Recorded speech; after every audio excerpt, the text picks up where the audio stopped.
Jérémy Roumégous qui réagit au match, bien sûr, au parcours, à l'avenir, mais vous lui avez posé également une question sur, vous avez essayé, Olivier, sur son avenir personnel, autant avec Michael Colloredo.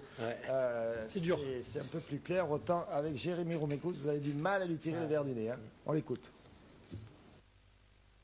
L'avenir nous le dira. Maintenant, c'est sûr qu'en gagnant ce soir, on a fait une bonne partie du chemin pour le maintien. Donc voilà, il nous reste à concrétiser ça à Brest. On va essayer de faire en sorte de ne pas gâcher cette très jolie deuxième partie de saison. Donc voilà, il nous reste 90 minutes sur une saison, c'est rien du tout. Et à tout donner pour que ce club se maintienne en Ligue 2. Non, je n'ai pas de scoop, non, on attend, on verra.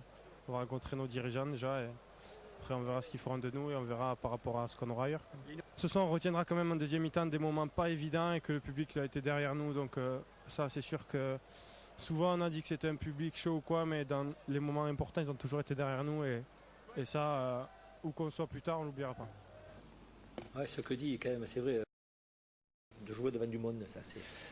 Pour revenir juste sur Jérémy, on sait qu'il est en fin de contrat, en fin de saison. Il y a beaucoup de clubs de Ligue 2 notamment qui sont sur lui.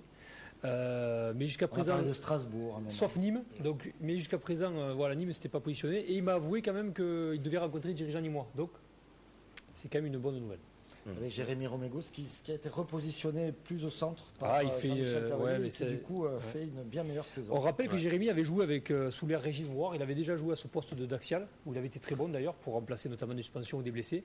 Et là, c'est vrai que dans ce rôle-là, il est vraiment, il excelle et il s'est imposé tout simplement. Quoi. Mieux qu'en latéral. Hein, donc, Mais il n'est pas mauvais non plus en latéral. Mais c'est vrai que dans l'axe, il est quand même beaucoup plus à l'aise. Il apporte plus. Il préfère même jouer dans...